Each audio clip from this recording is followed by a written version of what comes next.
अस्सलाम वालेकुम। मैं हाफिज़ मोहम्मद उस्मान हूँ। हमारी फिज़िक्स की क्लास स्टार्ट हो चुकी है। चैप्टर नंबर 1 हमने कंप्लीट कर लिया था। आज हमने चैप्टर नंबर 2 स्टार्ट करना है। चैप्टर नंबर 1 फिज़िक्स की वेरी बेसिक थिंग्स हैं। उसके अंदर मेजरमेंट्स के नाम से टॉपिक है। उसमें हमने base quantities, derived quantities, physical quantities वगैरह वगैरह ये सारी हमने डिस्कस की थी। लास्ट पे डायमेंशंस को देखा था कि डायमेंशंस क्या चीज़ होती हैं, और फिर हमने इसकी एक्सरसाइज की थी। एक्सरसाइज के न्यूमेरिकल प्रॉब्लम स्टार्ट किए थे। आज इंशाल्लाह हमने चैप्टर नंबर 2 स्टार्ट करना है, वेक्टर्स का।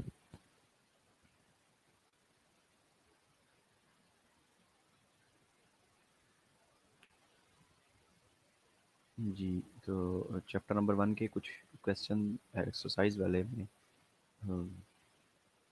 रिमेनिंग थे, जो मैंने आप लोगों से कहे थे कि आपने सॉल्व करने। तो अगर किसी ने सॉल्व किए हों और उससे सॉल्व ना हुए हों तो मुझे बता सकता है, ताकि हम उसको सॉल्व कर लें पहले, फिर आगे हम चैप्टर नंबर 2 की तरफ चलें।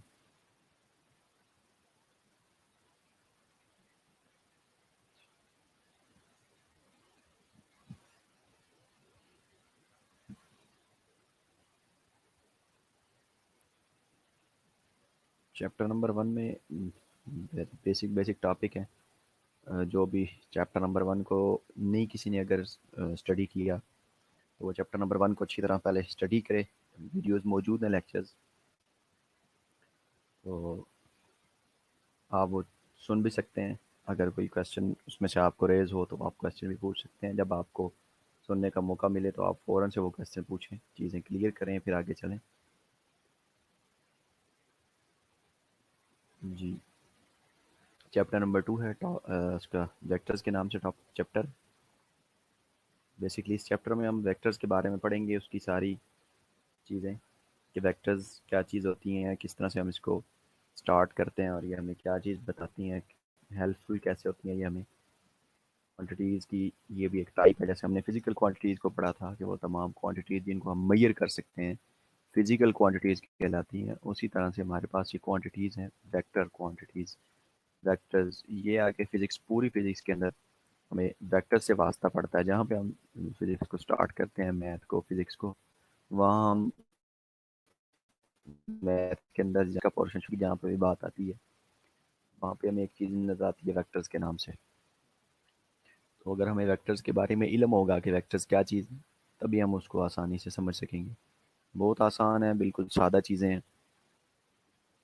जी, इससे पहले कि हम चैप्टर नंबर 2 स्टार्ट करें, किसी का कोई क्वेश्चन हो इसके रेलेवेंट तो क्वेश्चन पूछ सकता है। हम क्वेश्चन, अगर हमारे पास कोई क्वेश्चन नहीं है चैप्टर 1 से, तो अभी हम चैप्टर नंबर 2 की तरफ जाएँ। और उसके बाद है question number, sorry, chapter number 1 के अंदर इसका टेस्ट आप लोग प्रिपेयर करें इंशाल्लाह। हम टेस्ट स्टार्ट करेंगे। जैसे ही आपका प्रिपेयर हो जाएगा टेस्ट, इंशाल्लाह फिर उसको एमसीक्यूज़ की फॉर्म के अंदर, बड़ा सिंपल सा टेस्ट एक, ताकि आपकी रिवीजन हो जाए। और अगर अभी तक आपने रिवीजन स्टार्ट नहीं की तो आप रिवीजन स्टार्ट कर सकते हैं।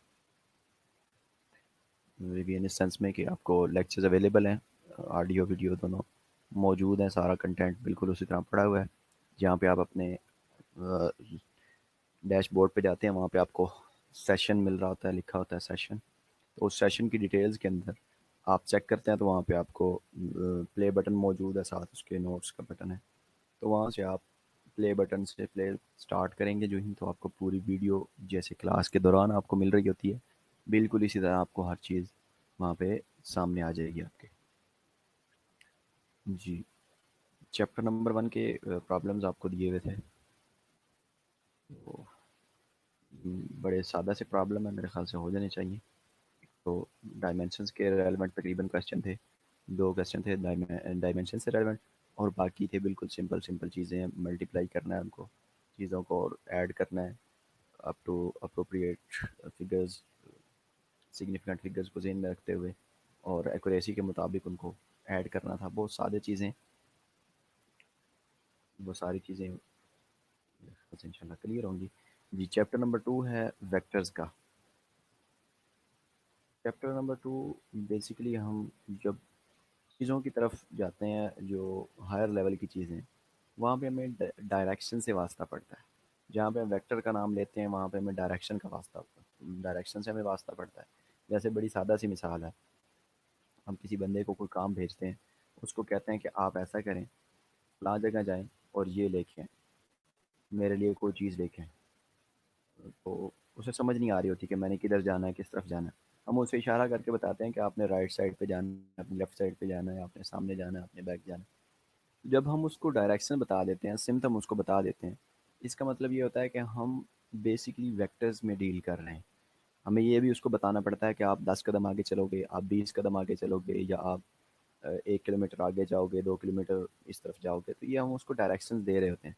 यही डायरेक्शंस बेसिकली वेक्टर्स होती हैं। वेक्टर्स का बुनियादी तौर पे जो फंक्शन है वो डायरेक्शन के साथ रेलेवेंट है।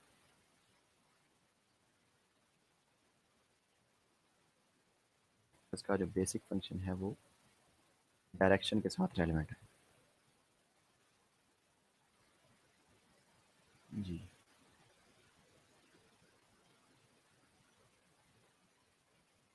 इसके साथ साथ हमारे पास दूसरी चीज़ आती है स्केलर की। जब फिजिकल क्वांटिटीज़ को हम पढ़ रहे थे कि ये फिजिकल क्वांटिटीज़ वो तमाम क्वांटिटीज़ जिनको हम मेजर कर सकते हैं, जिन क्वांटिटीज़ को हम मेजर कर सकते हैं वो तमाम क्वांटिटीज़ फिजिकल क्वांटिटीज़ कहलाती हैं। फिर हमने आगे उसकी टाइप्स पढ़ी थी कि कौन सी होती हैं फिजिकल क्वांटिटीज़, डिराइव्ड क्वांटिटीज़ कौन सी होती हैं, और बेस क्वांटिटीज़ कौन सी होती हैं। ये हमने क्वांटिटीज़ पढ़ी थी। अभी हम जो क्वांटिटीज़ पढ़ने लगे हैं वो क्वांटिटीज़ हैं हमारी scalar quantities and vector quantities. ये भी फिजिकल क्वांटिटीज़ की ही टाइप्स हैं। जी, इसके स्टार्ट के अंदर ये बड़ी 2-3 खूबसूरत सी इसने बातें लिखी हुई हैं। इनको पढ़ के आगे चलते हैं। Physical quantities that have both numerical and directional properties are called vector. हम ये बात कर रहे थे क्वांटिटीज़ की। ऐसी क्वांटिटीज़ भी मौजूद होती हैं जिन क्वांटिटीज़ के लिए हमें डायरेक्शन की ज़रूरत नहीं पड़ती। मिसाल के तौर पे हम किसी को बाज़ार में भेजते हैं कि आप बाज़ार से जाएँ और फलाँ चीज़ लेके आएँ। जब वो चीज़ लेने जाता है दुकानदार के पास, उसको जाके कहता है मुझे आप 5 किलो चीनी दे दें। तो अब उस बंदे ने उसको 5 किलो चीनी दुकानदार को कहा, उसे फ़ौरन उसे बात समझ आ गई है, उसने चीनी उठा के तौल के उस बंदे को दे दी है। पैसे लिए, चीनी दे दी और बंदा घर आ गया। अब इसके बजाय अगर हम किसी बंदे को कहते हैं कि आप ऐसा करें, एक दुकान पे जाएँ, वो कहता है किस दुकान पे जाऊँ? हम उसको इशारा करके बताते हैं कि आप इस तरफ जाएँ सीधे, यहाँ से आपने राइट होना है, राइट साइड पे आपकी दुकान आ जानी है, तो आपको चीज़ मिल जाएगी। ये जो हम उसको इशारा करके बता रहे हैं, अब इशारा हमने क्यों किया? ये जो हमने इशारा किया, डायरेक्शन दी है, ये डायरेक्शन बेसिकली अब 2 चीज़ें हो गई। एक डायरेक्शन हो गई, नंबर 2 हमें क्वांटिटी भी बतानी पड़ी। आपने क्या चीज़ लानी है? चीनी लानी है 5 किलो, बात ख़त्म। चीनी 5 किलो, ये एक वेक्टर नहीं है, ये स्केलर है। इसमें हमें सिर्फ मैग्नीट्यूड की ज़रूरत थी, न्यूमेरिकल वैल्यू की ज़रूरत थी, डायरेक्शन की हमें इसमें ज़रूरत नहीं थी। लेकिन जब हमने उस बंदे को कहा कि आप जाएँ, उसने कहा किधर जाऊँ? हमने कहा आप राइट डायरेक्शन में जाएँ, 1 किलोमीटर राइट जाएँगे, वहाँ से फिर आप लेफ्ट हो जाएँगे। ये हमने उसको डायरेक्शंस दी हैं।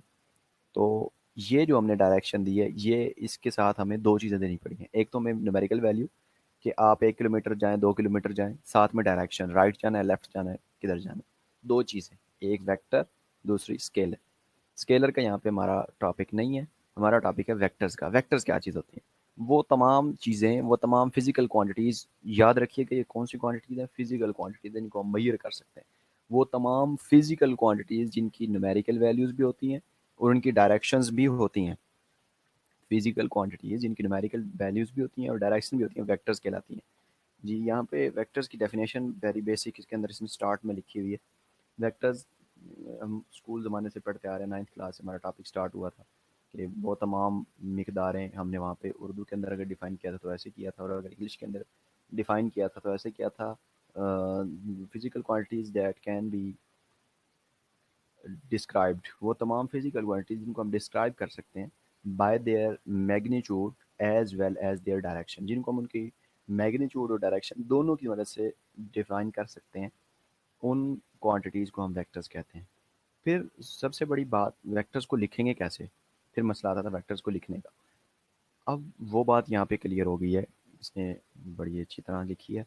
कहता है they are called vectors in books, vectors are usually denoted by bold face letter A R D R, ये बोल्ड फेस लेटर्स हैं जिनको कैपिटल करके और बड़ा थोड़ा मोटा करके लिखा हुआ है। And while in hand writing, दो तरह इसके लिखने के तरीके हैं। एक तरीका जो हम बुक्स के अंदर देखते हैं, दूसरा तरीका जो हैंड राइटिंग में होता है।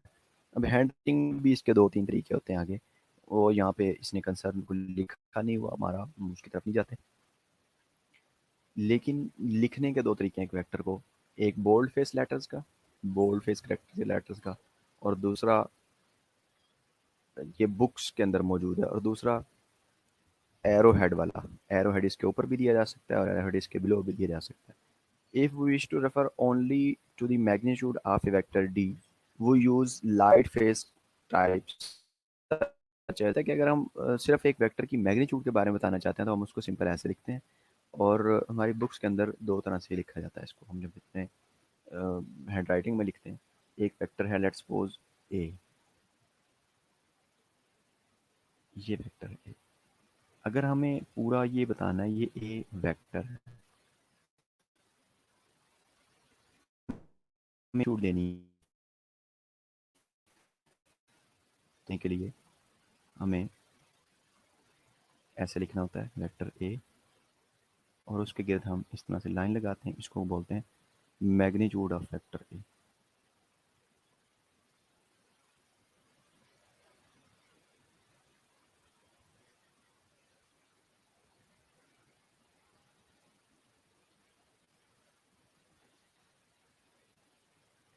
या फिर दूसरी तरह इसको लिखा जाता है सिंपल ए। बुक्स के अंदर जहाँ पे हम इस ए को इस तरह से देखेंगे, थोड़ा ये मोटा हुआ लिखा हुआ होगा, ये वेक्टर होगा, ये ए वेक्टर है। ये जो चीज़ें थी ये हमारी हैंड राइटिंग के अंदर होती हैं,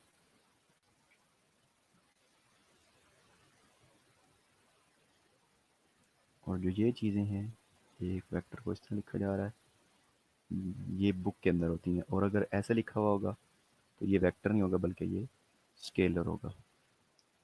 ये बेसिक फ़र्क है जो बुक के अंदर हमें चीज़ें मिलेंगी, इसको हमें समझना है कि इसने लिखा कैसे हुआ है। ये जो चीज़ है ये हमें बुक के अंदर मिलेगी। बात यहाँ तक, उसके बाद नेक्स्ट देखते हैं कैसे। A vector is represented graphically by a directed line segment with an arrowhead. The length of the line segment according to a chosen scale corresponds to the magnitude of vector। वो कहता है अगर एक vector की representation करनी हो graphically, ये तो था कि उसको हम लिखते कैसे हैं। इसकी रिप्रेजेंटेशन भी दो तरह से होती है। एक रिप्रेजेंटेशन होती है पेपर के ऊपर लिखने वाली, यानी वर्डिंग के अंदर जिसको आप बोलते हैं वर्ड्स के अंदर। दूसरी जो होती है वो ग्राफिकली होती है, ग्राफिकल रिप्रेजेंटेशन। ग्राफिकल रिप्रेजेंटेशन में आपको पता है कि ग्राफ हमेशा दो क्वांटिटीज़ के दरमियान बनाया जाता है। ग्राफिकल रिप्रेजेंटेशन,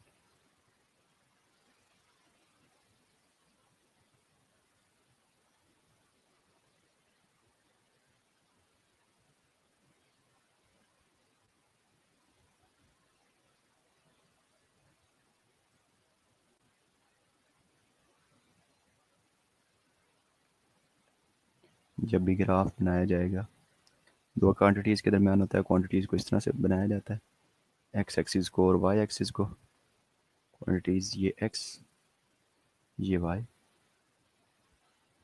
सॉरी एक्स, ये वाई। अब इसको शो कैसे करते हैं डायरेक्शंस के लिए।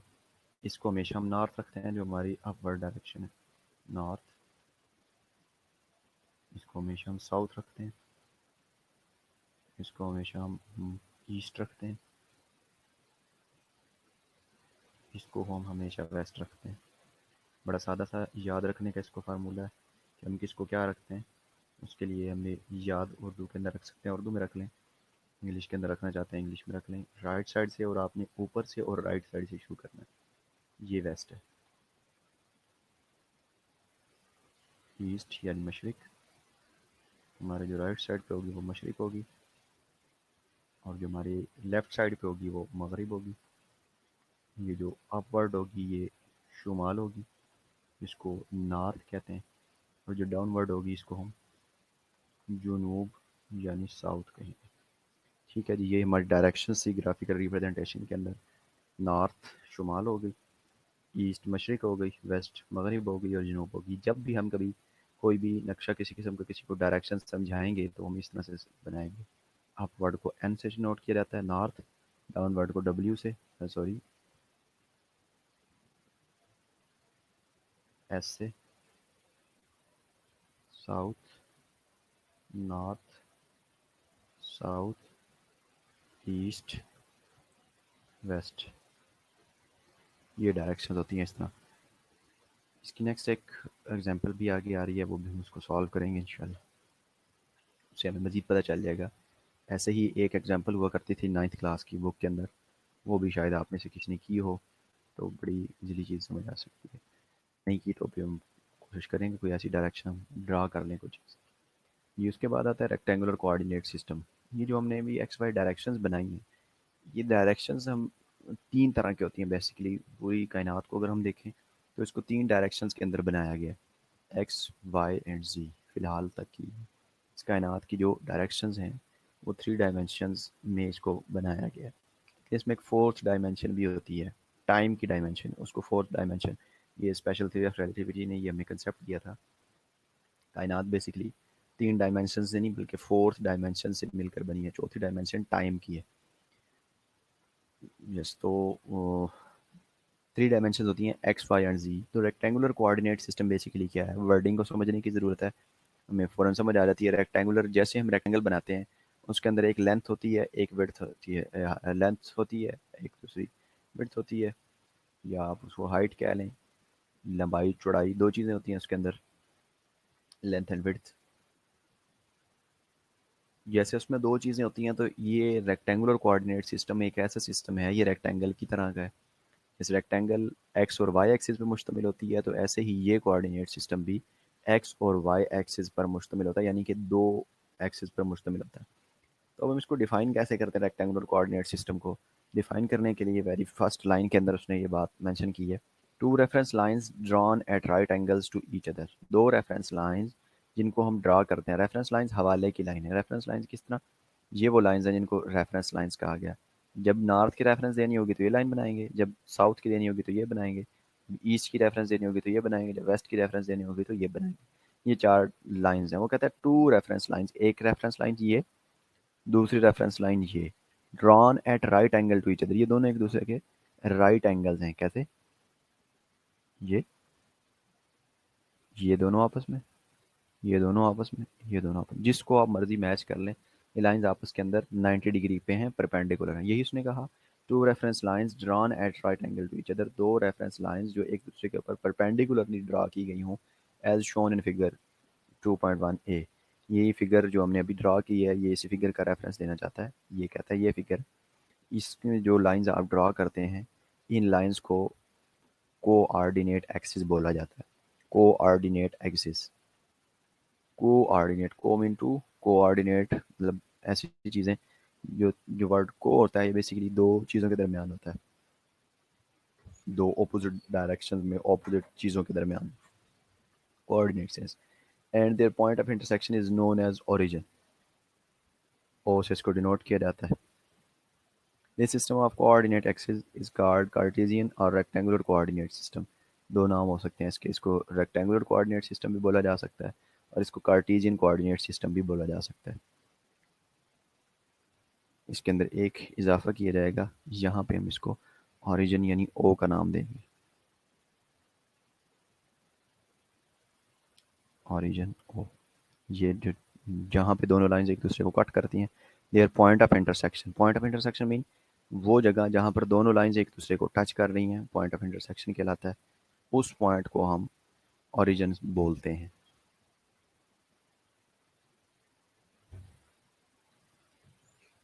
One of the lines is named as X axis, एक लाइन का नाम एक्स एक्सिस है, and the other is Y axis. एक लाइन को एक्स एक्सिस कहा जाएगा, दूसरी लाइन को Y axis. Usually the X axis is taken as the horizontal axis. जो एक्स एक्सिस है इसको हॉरिजॉन्टल एक्सिस लिया जाता है, with the positive direction, the right and the y axis as the vertical axis as the positive direction upward. अब इसके अंदर समझने की बड़ी ज़रूरत है, ये चीज़ बड़ी अच्छे से समझ आ जाएगी तो आगे इंशाल्लाह चलेंगे इसको लेके।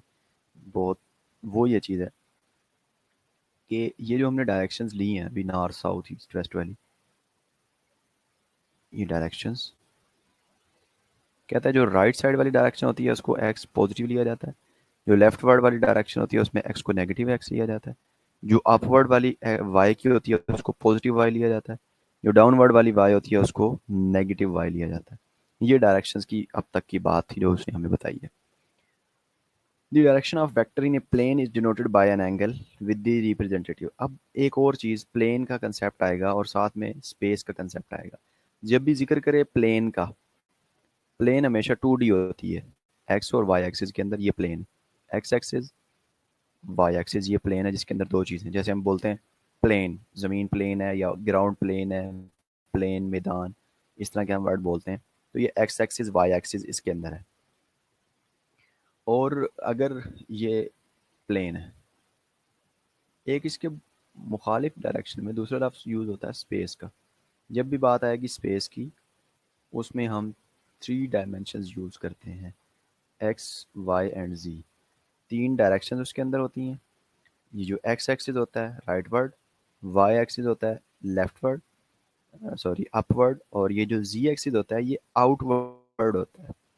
इसको समझने के लिए 3 पेंसिल्स आप रख लें, ये आउटवर्ड होता है। 3 पेंसिलें आप रखें या 2 बुक्स आप मिला लें, तीसरी पेंसिल कोई और बना लें उसके साथ में, या 3 उंगलियां ऐसे अंगूठे वाली इस तरह से समझ लें, यूं इस डायरेक्शन के अंदर।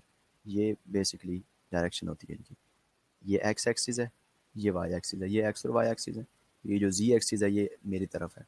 और अगर आप इसको ऐसे बनाते हैं, जी एक्सिस अपनी तरफ करना चाहते हैं, ये जी एक्सिस बाहर की तरफ आ रहा है, और ये एक्स एक्सिस ये वाला, और वाई एक्सिस ये अपवर्ड। ठीक है जी, बिल्कुल इस डायरेक्शन के अंदर ये तीनों डायरेक्शंस मौजूद होती हैं, एक्स वाई एंड जी। बस फ़र्क इतना है कि ये जो ये वाला एक्सिस है, जी एक्सिस जो बाहर की तरफ बनाया हुआ है, ये बिल्कुल इनके साथ जुड़ा हुआ होता है ऐसे, इस डायरेक्शन के अंदर ये बिल्कुल यहाँ पे होगा इस तरह बिल्कुल।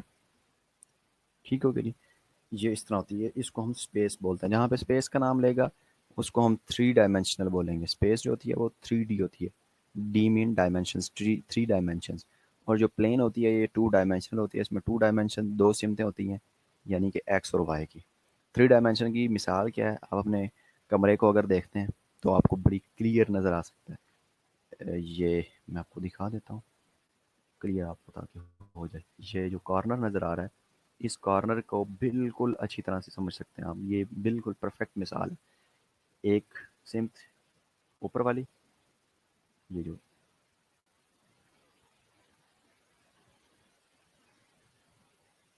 ये कॉर्नर, इस कॉर्नर को लें, कॉर्नर से एक डायरेक्शन में यूं, दूसरी डायरेक्शन में यूं, तीसरी डायरेक्शन में, ये 3 डायमेंशन आपको शो हो रही है बड़ी क्लियरली।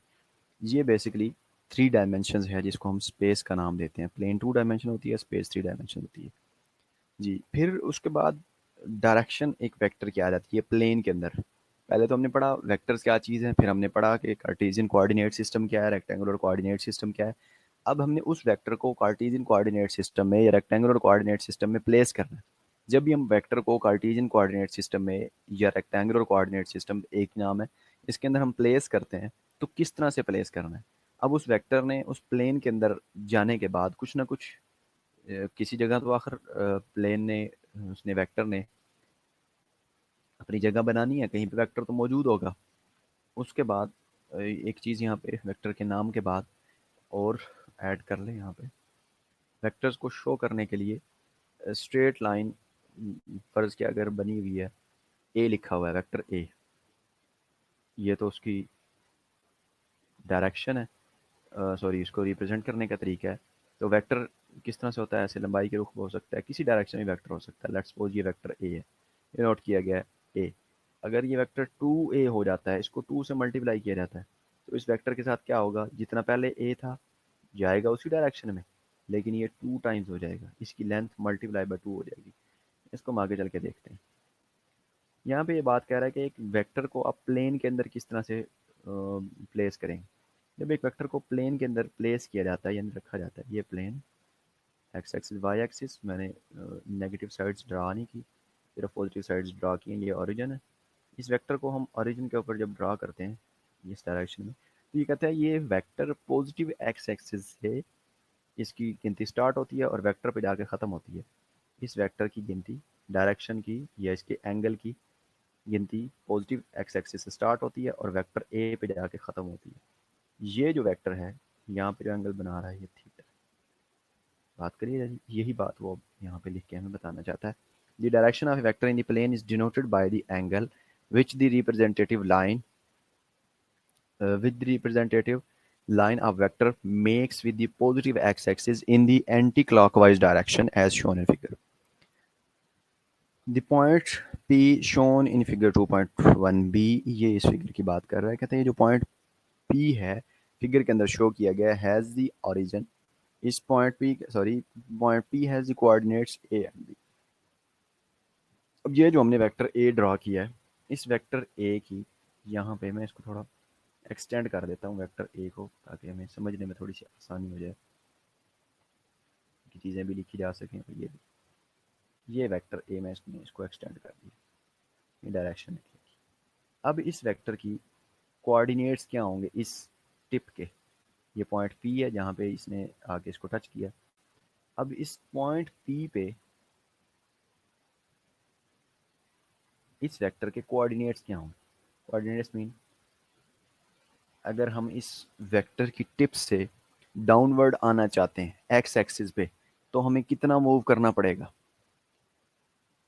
उसके लिए हम पी से इसका प्रोजेक्शन, या मैथ के अंदर जैसे आपने शायद पढ़ा हो या नहीं पढ़ा तो आप देख लेंगे, इस पी से इसका डायरेक्शन जो वैल्यू होती है वो यहाँ पे आ जाती है। लेट्स सपोज ए ले लेते हैं हम, ए कॉमा बी, वाई पे एक्स वैल्यू इसकी क्या होगी, वाई एक्सिस पे बी।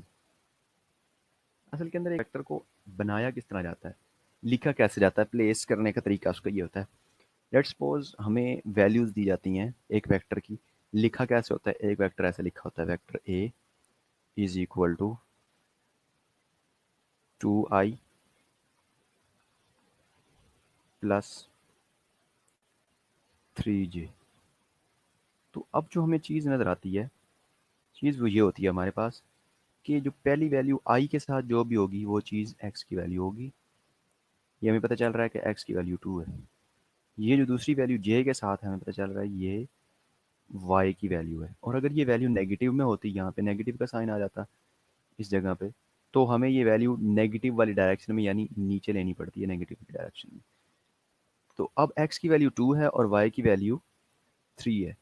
हम क्या करेंगे, x की वैल्यू 2, y की वैल्यू 3, हम बिल्कुल इसी तरह एक प्लेन ड्रा करेंगे, x axis positive, x axis positive, y axis. हम ओरिजिन लेंगे इसका कोई भी, ओरिजिन से हमने 2 स्टेप्स जाना है x की डायरेक्शन। लेट्स सपोज ये 1, ये 2। सिमिलरली हमने y की डायरेक्शन में जाना है 3 स्टेप्स, 1 2 3। अब हमने इस 3 वाले स्टेप को इधर से एक्सटेंड करना है, इधर से हमने 2 वाले स्टेप को एक्सटेंड करना है। ये वो पॉइंट बन गया P 2 एंड 3 वाला। ये पॉइंट है जिसने इसको और इसको आपस के अंदर मैच करना है। असल के अंदर वेक्टर का जो फंक्शन होता है वो यही होता है कि दो पॉइंट्स को वो मैच करने के लिए या दो पॉइंट्स की वो डायरेक्शन देने के लिए, डायरेक्ट करने के लिए। जैसे डायरेक्शन के अंदर टी है वैसे वेक्टर्स के अंदर टी है। तो ये बड़ी सिंपल सी बात है, याद रखने के लिए एक अच्छा तरीका है कि डायरेक्शन के लिए ये 2 बिल्कुल यहाँ पे ए वाला काम कर रहा है, ये 3 यहाँ पे सेम बी वाला काम कर रहा है। ये मैं समझने के लिए बड़ी आसान सी बात थी। जहाँ पर भी हम वेक्टर ड्रा करेंगे सबसे पहले हमें उस वेक्टर की पॉइंट्स के बारे में देखना है। हम उसको डिनोट करते हैं कि ये पॉइंट किससे डिनोट किया जाएगा। जी, फिर ये बात है कि हमने जो डायरेक्शन ली थी थीटा, इस डायरेक्शन को हम का एंटी क्लॉकवाइज डायरेक्शन के अंदर लेते हैं। दो डायरेक्शन होती हैं, क्लॉकवाइज, काउंटर क्लॉकवाइज, या क्लॉकवाइज एंड एंटी क्लॉकवाइज।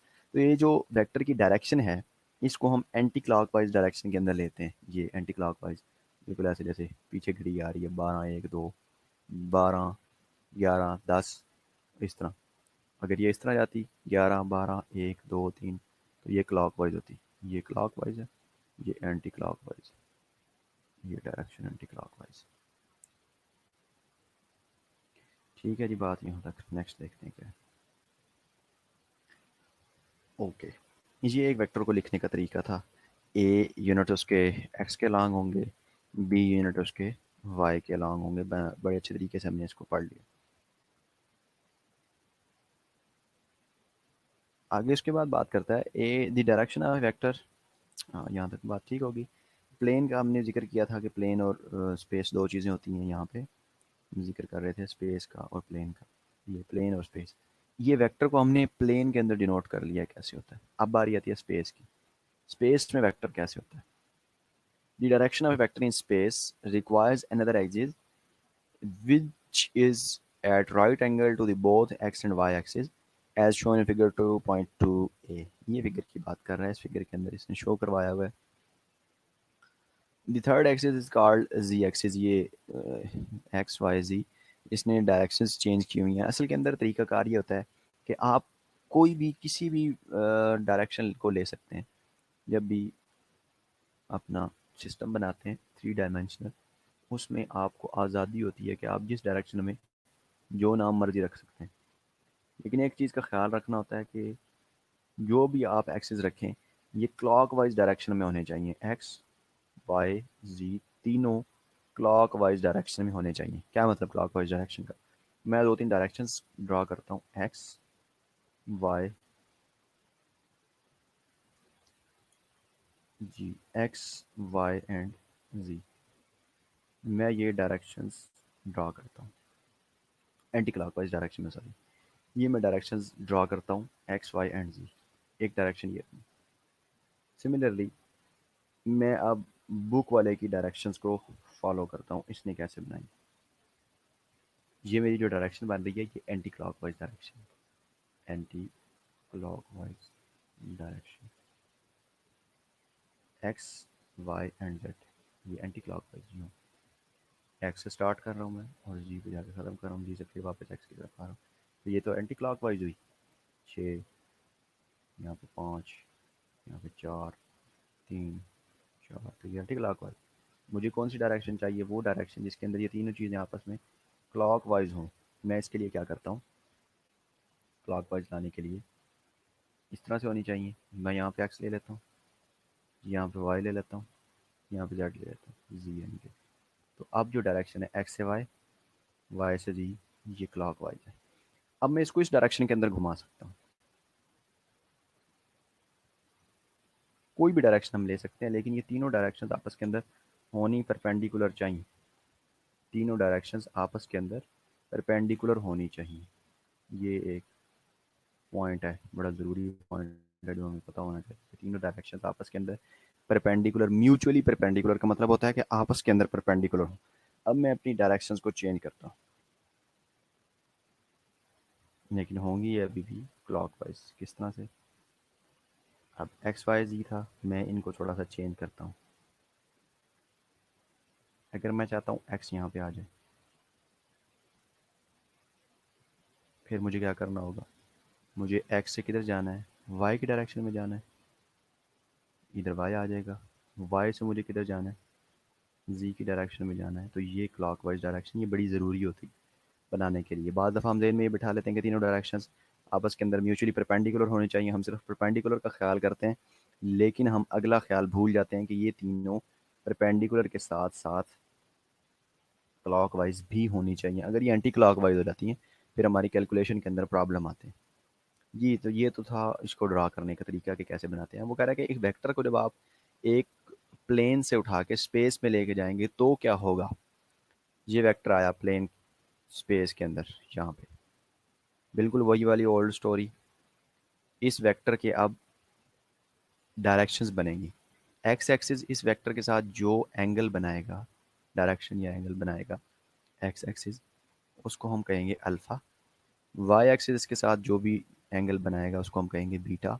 और जी एक्सिस के साथ जो भी एंगल बनाएगा उसको हम कहेंगे गैमा। मेरा ये एक्सिस और इसके एक्सिस थोड़े से डिफरेंट हैं, तो ये थोड़ा सा ख्याल रखिएगा किस तरह से मैंने इसको ड्रा किया। अब एक चीज़ और जो आपके लिए थोड़ी सी कंफ्यूजिंग हो सकती है, वो ये कि पहले वो बात कर रहा था डायरेक्शंस की, कि डायरेक्शंस कैसे लेगा। डायरेक्शंस उसने ली एंटी क्लॉकवाइज डायरेक्शन के अंदर, थीटा की डायरेक्शंस उसने ली एंटी क्लॉकवाइज 2.1 बी के अंदर। लेकिन अब जब वो डायरेक्शंस ले रहा है, दो डायरेक्शंस तो वो एंटी क्लॉकवाइज लेता है, तीसरी डायरेक्शन वो क्लॉकवाइज लेता है। जी, इसकी कोई रीज़न, ऐसा वो क्यों करता है? जी रीज़न है इसकी, किस तरह से। इस रीज़न में ली उसने वो भी एंटी क्लॉकवाइज डायरेक्शन में ही है, ये जो जेड जी वैल्यू मौजूद है, ली इसने ये भी एंटी क्लॉकवाइज डायरेक्शन में ही है। सिर्फ फ़र्क ये हुआ कि तीन चीज़ें हैं, आप इन तीन चीज़ों को जिस डायरेक्शन के अंदर भी लेते हैं, दो एक दूसरे के ऊपर परपेंडिकुलर है, तीसरी इनके ऊपर परपेंडिकुलर है, इस तरह से। तो आप कभी एक्स को भी बाहर निकाल सकते हैं, यानी ऐसे स्पेस के अंदर, और एक्स और वाई आपके पास रहें, सॉरी वाई और जी आपके पास रहें। कभी आप वाई को भी बाहर निकाल सकते हैं, कभी आप जी को, जिसको आपका दिल करे आप बाहर निकाल सकते हैं। तो ये जो एंटी क्लॉकवाइज डायरेक्शन में है, ये वो थर्ड वन है जिसको आपने स्पेस के अंदर निकाला हुआ है। यही हम पढ़ रहे हैं, एक्स वाई दोनों प्लेन के अंदर मौजूद हैं, लेकिन जो जी है ये स्पेस के अंदर आ गई है। स्पेस में आने की वजह से उसका प्रोजेक्शन इसके ऊपर पड़ रहा है, और हमें ऐसा महसूस हो रहा है कि ये एंटी क्लॉकवाइज डायरेक्शन में नहीं है, बल्कि ये क्लॉकवाइज डायरेक्शन के अंदर है। ये आपकी मर्जी है, आप किसको क्लॉकवाइज डायरेक्शन में बनाना चाहते हैं, किसको आप एंटी क्लॉकवाइज में बनाना चाहते हैं। जिसको आप क्लॉकवाइज में एंटी क्लॉकवाइज में बनाएंगे, वो आपकी प्लेन से बाहर निकल जाएगी। पर ये एक्स एक्सिस के साथ जो एंगल बना रही है इसको अल्फ़ा कहेंगे, ये जो वाई एक्सिस के साथ एंगल बना रही है इसको हम बीटा कहेंगे, और जो ये जी एक्सिस के साथ एंगल बना रही है इसको हम गैमा कहेंगे। ये तीन एंगल होते हैं, अल्फ़ा, बीटा एंड गैमा। इसको गामा भी पढ़ते हैं लोग, अल्फ़ा भी, गैमा भी पढ़ते हैं, गामा भी। ये होता है alpha, A L P H A, alpha. ये होता है beta, beta B E T A, beta. ऐसे बाटा लिखा जाता है, ऐसे ई के साथ बीटा। ये होता है गैमा, भी इसको पढ़ते हैं, गामा भी पढ़ते हैं, ऐसे आपका दिल करे आप पढ़ सकते हैं, गैमा पढ़ लें। ओके जी, अल्फ़ा बीटा एंड गामा, ये तीन तो हो गए। फिर बात आती है इसकी डायरेक्शन के बाद अगले ये पॉइंट्स की। ये जो हमने वेक्टर लिखा है, इस वेक्टर के पॉइंट्स क्या होंगे? पी, एक्स के अलॉन्ग इसकी डायरेक्शन लेट्स सपोज हम आर्बिट्ररी ले लेते हैं ए, वाई के अलॉन्ग इसकी डायरेक्शन आर्बिट्ररी ले लेते हैं बी, जी के अलॉन्ग लेते हैं सी। ये इसकी पोजीशंस होती हैं वेक्टर की।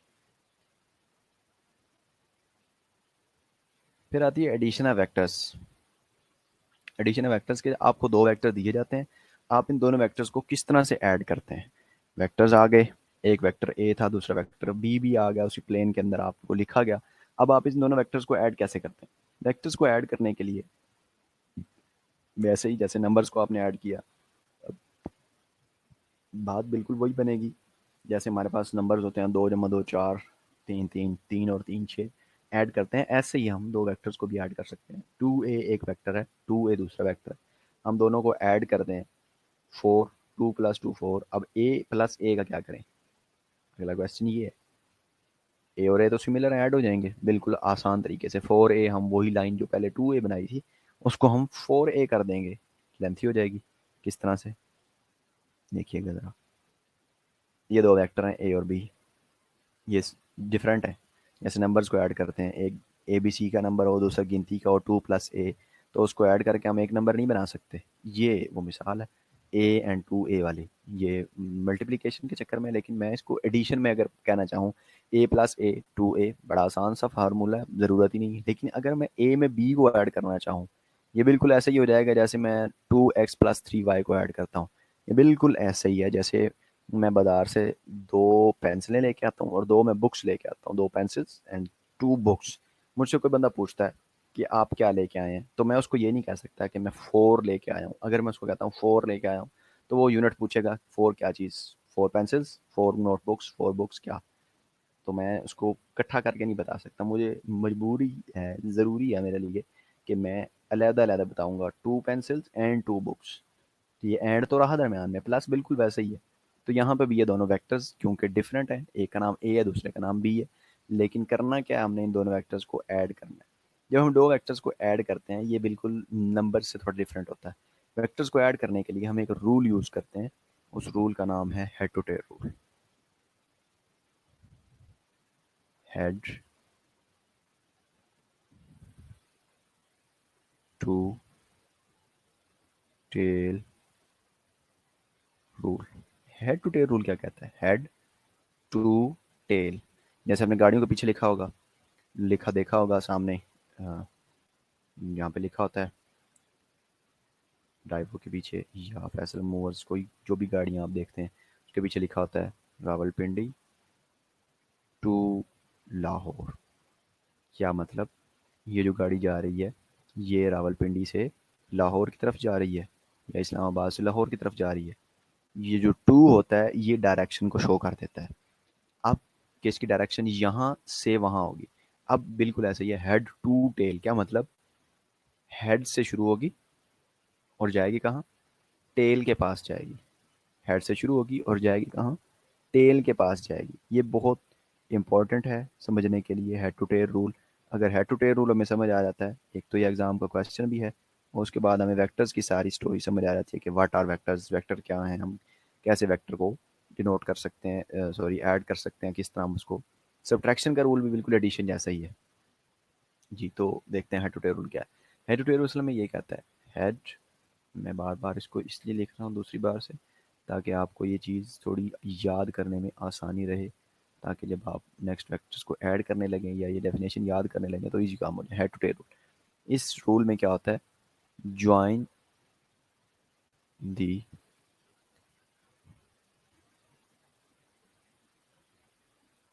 Join the head of first vector with the tail of second vector. आप इसको एक दफ़ा ज़रा चेक कर लें, मैं क्या लिखना चाहता हूँ स्टेटमेंट। उसके बाद मैं इसको आपको याद करने का एक तरीका बताता हूँ, बहुत ही आसान। असल में वो याद करने का तरीका नहीं है, वो समझ आ गई आपको तो आप याद कर लेंगे, 1 मिनट लगेगा।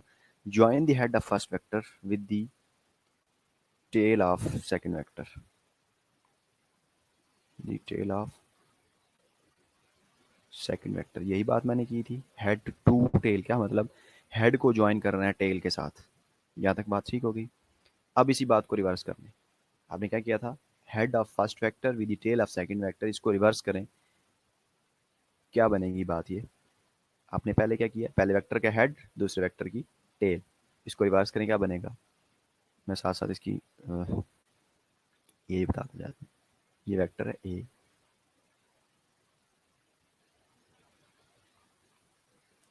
ये दूसरा वेक्टर है बी। हुआ क्या? फर्स्ट वेक्टर ए है, मुझे आंसर जो चाहिए, मुझे चाहिए ए प्लस बी। फर्स्ट वेक्टर का हेड, ये फर्स्ट वेक्टर है, ये इसका हेड है, ये इसको हेड बोलते हैं जहाँ पे एरो मौजूद होता है, इसको टेल बोलते हैं, दुम जिस तरह कहा जाता है, ये टेल है। फर्स्ट वेक्टर का हेड, ये वेक्टर आ गया ए, बिल्कुल इसी डायरेक्शन में इसको ड्रा करना है। फर्स्ट वेक्टर का हेड, सेकंड वेक्टर की टेल। सेकंड वेक्टर को उठाया यहाँ से, ये सेकंड फर्स्ट वेक्टर ड्रा किया बिल्कुल सिमिलर डायरेक्शन के अंदर। फिर क्या किया? सेकंड वेक्टर को उसकी डायरेक्शन से उठाया, बिल्कुल उसी डायरेक्शन के अंदर जिसमें वो पहले मौजूद था। ये वेक्टर मौजूद था, ये वाला, हमने इस वेक्टर को उठाया, यहाँ पे लिख दिया बी वेक्टर। नाम भी उसके साथ लिख दिया, क्योंकि हमने वेक्टर लिखा है, नाम भी उसके साथ आ जाएगा, ये बी, ये ए, दोनों के नाम दिया। नेक्स्ट क्या होगा? जब आपने एक वेक्टर की हेड और दूसरे वेक्टर का टेल मिला दिया, अब रिवर्स करनी है बात। किस तरह? पहले तो था फर्स्ट वेक्टर का हेड, सेकंड वेक्टर की टेल। अब ये जो हेड और टेल है, इनको रिवर्स करना है। टेल की जगह हेड कर दें, हेड की जगह टेल कर दें। फिर क्या होगा? Tail of first vector, now join the tail of first vector with the head of second vector. Now join the tail of first vector with the head of second vector. Now join the tail of second vector with the head of first vector. ये tail है, first vector की tail को second vector के head से मिलाया। ये जो चीज़ हमारे पास सामने आई है इसको बोलते हैं रिजल्टेंट वेक्टर। ये इनका एडिशन होता है, ये इनका सम होता है, R is equal to A plus B. ये मैं इस पर थोड़ा समझाना इसलिए चाहता हूँ कि जो हमारा नेक्स्ट टॉपिक आ रहा है वो है vector addition by rectangular components, तो हमें वहाँ पे कोई किसी किस्म की प्रॉब्लम ना हो। ये थी वो हेड टू टेल रूल जो हमने समझी। हेड टू टेल रूल के अंदर ये law of commutative law of addition commutative property ये होल्ड करती है वेक्टर्स के अंदर। सिमिलरली रिजल्टेंट वेक्टर क्या चीज़ होती है, अब यहाँ से एक और नई डेफिनेशन बनेगी। रिजल्टेंट वेक्टर क्या होता है?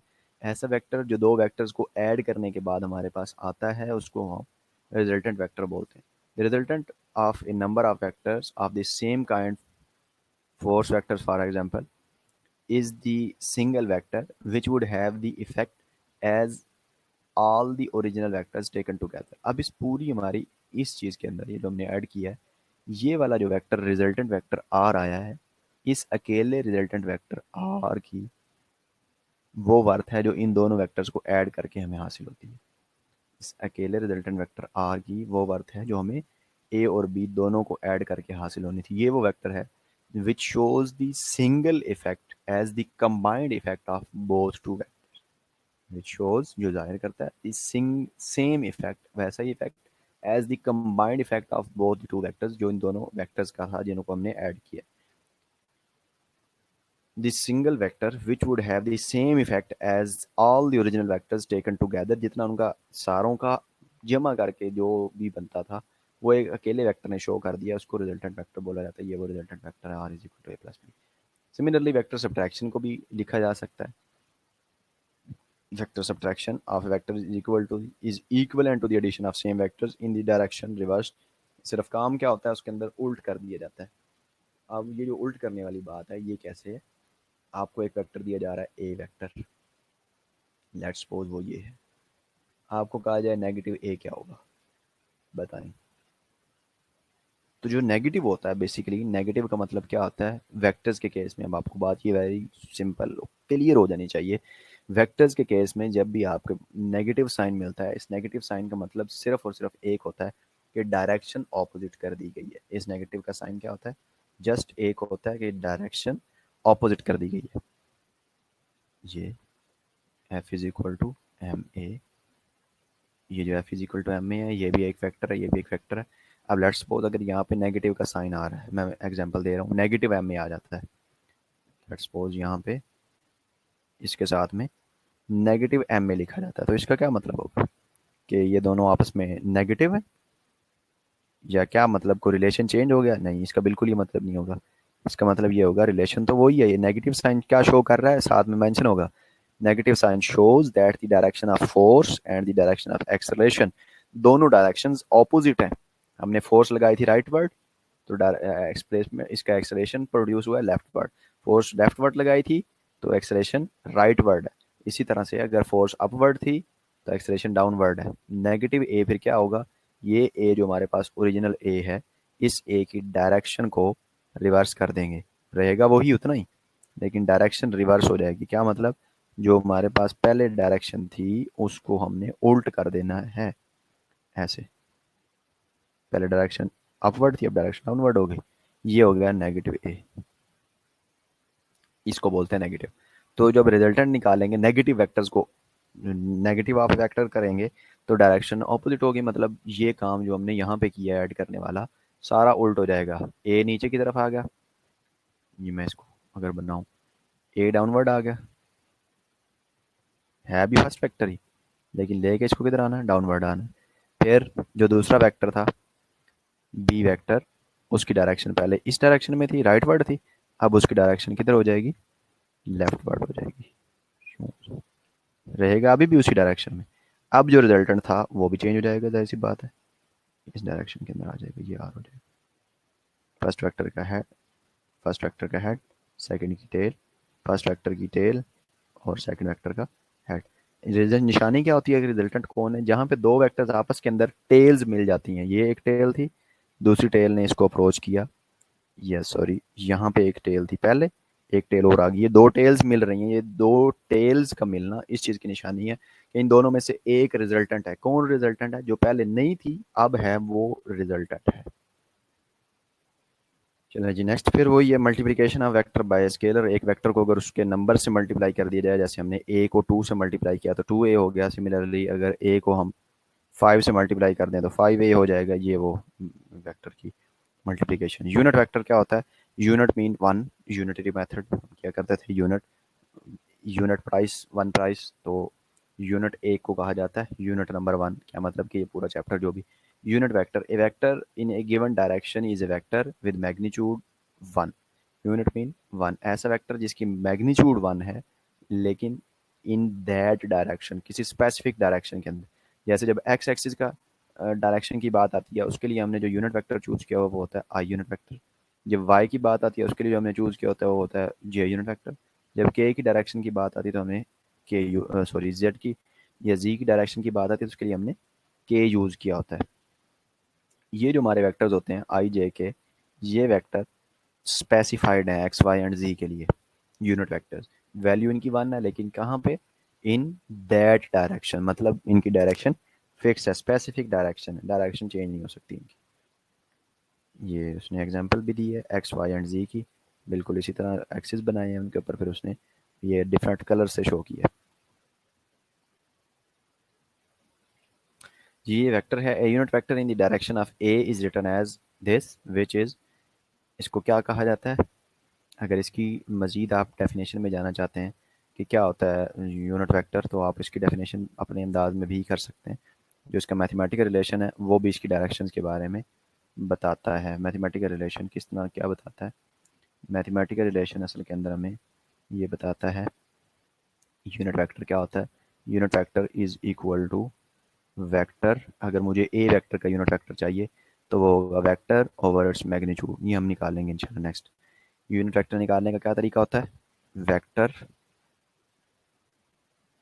Divided by magnitude. मैग्नीट्यूड किसकी? जो वेक्टर आपने ऊपर लिया है उसी वेक्टर की मैग्नीट्यूड। और मैग्नीट्यूड का फार्मूला क्या होता है वो नेक्स्ट इंशाल्लाह जब हम इसको निकाल रहे होंगे उस वक्त देख रहे होंगे मैग्नीट्यूड का फार्मूला क्या होता है, और वेक्टर किस तरह से लिखा हुआ होगा, हमें किस तरह से नज़र आएगा, वगैरह वगैरह। ये उसका फार्मूला था। ये उसने जो थोड़ा बोल्ड करके लिखा है, ये यूनिट वेक्टर है। क्योंकि वेक्टर है तो इस वजह से उसने बोल्ड करके लिखा है ये वाला, और इसके ऊपर हैट दिया है। यूनिट वेक्टर्स की निशानी ये होती है कि उसके ऊपर हैट दी जाती है यूनिट वेक्टर्स। ठीक है जी बात, यूनिट वेक्टर्स के ऊपर हैट लगाई जाती है। ये वो चीज़ है जो हमने अभी लिखी है। इसको चेंज भी हम कर सकते हैं। किस तरह से? जो चीज़ इधर डिवाइड हो रही है उस चीज़ को उधर मल्टीप्लाई करवा दें। A unit vector multiply by a magnitude is equal to a vector. तो क्या होगा? जो वेक्टर होता है उसके अंदर दो चीज़ें होती हैं। एक चीज़ उसकी डायरेक्शन होती है, यूनिट वेक्टर को भी हम जिक्र करके बैठे हैं, ये क्या होता है? डायरेक्शन होती है। और ये जो दूसरी चीज़ होती है ये उसकी मैग्नीट्यूड होती है। ये डायरेक्शन यूनिट वेक्टर की हमें क्लियर करवाती है इज इक्वल टू वेक्टर, कि एक वेक्टर के अंदर दो चीज़ें किस तरह से होती हैं, मैग्नीट्यूड भी होती है और डायरेक्शन भी होती है। एक ये चीज़ हमें किसने बताई? यूनिट वेक्टर की डेफिनेशन ने हमें ये चीज़ क्लियर करवाई। नेक्स्ट डेफिनेशन में आती है नल वेक्टर। नल वेक्टर क्या होता है? नल मीन बिल्कुल कुछ भी नहीं, जीरो। ऐसा वेक्टर जिसकी मैग्नीट्यूड जीरो होती है। मैग्नीट्यूड तो जीरो होती है क्योंकि इसके साथ वेक्टर लगा हुआ है, तो इसका मतलब इसकी कोई ना कोई डायरेक्शन भी होगी। कौन सी डायरेक्शन? Arbitrary direction. आर्बिट्रेरी मतलब कोई भी हो सकती है, कोई डायरेक्शन भी हो सकती है, लेकिन वो एक ही होगी। जैसे डॉट है, उसकी कोई भी डायरेक्शन हो सकती है, कोई भी एक हो सकती है। Equal vectors, two vectors equal होंगे कब? अगर उनकी मैग्नीट्यूड और डायरेक्शन दोनों सेम है, तो उन दोनों वेक्टर्स को हम कहेंगे कि वो इक्वल है। अगर मैग्नीट्यूड, क्योंकि वेक्टर के अंदर दो चीज़ें होती हैं, magnitude and direction. Direction same नहीं है तो भी वो सेम नहीं है, मैग्नीट्यूड सेम नहीं है तो भी वो सेम नहीं है। उसके बाद आते हैं रेक्टेंगुलर कंपोनेंट्स ऑफ वेक्टर। तो रेक्टेंगुलर कंपोनेंट्स बेसिकली क्या होते हैं? एक्स और वाई डायरेक्शन के अंदर जो बनाए जाते हैं वो रेक्टेंगुलर कंपोनेंट्स होते हैं। वो पहले हम इसके बारे में थोड़ी सी बात कर चुके हैं। नेक्स्ट ये आपको स्टडी करना है, देखिएगा कैसे है। बाकी जो उसके बारे में रिमेनिंग चीज़ें होंगी इंशाल्लाह कल हम यहीं से स्टार्ट करते हैं। रेक्टेंगुलर कंपोनेंट्स ऑफ वेक्टर और vector addition by rectangular components. बड़ी आसान चीज़ें हैं, सादा चीज़ें हैं, आप इन चीज़ों को ज़रूर देखिएगा। कोई किसी किस्म का प्रॉब्लम आपको होता है तो आप ज़रूर प्रॉब्लम्स शेयर किया करें, क्योंकि बाज़ चीज़ों में होता है बंदे को कंफ्यूजन हो रही होती है। ये चीज़ कैसे होगी, ये कैसे है, ये इस तरह से हो सकती है या नहीं हो सकती, तो बंदा नहीं पूछता बात दफ़ा। तो उसका नुकसान ये होता है कि नेक्स्ट टाइम जब भी वो चीज़ सामने आती है तो फिर मसाइल बनना शुरू हो जाते हैं बंदे के लिए, चीज़ को समझना थोड़ा सा मुश्किल हो जाता है। जहाँ पे क्वेश्चन बने वहीं पे इसको पूछ लें, ताकि नेक्स्ट आपके लिए कोई इशू ना बने। चलो जी, ठीक है जी, अल्लाह हाफिज़। किसी का कोई क्वेश्चन हो तो पूछ सकता है। चलो ठीक है, ओके, अल्लाह हाफिज़।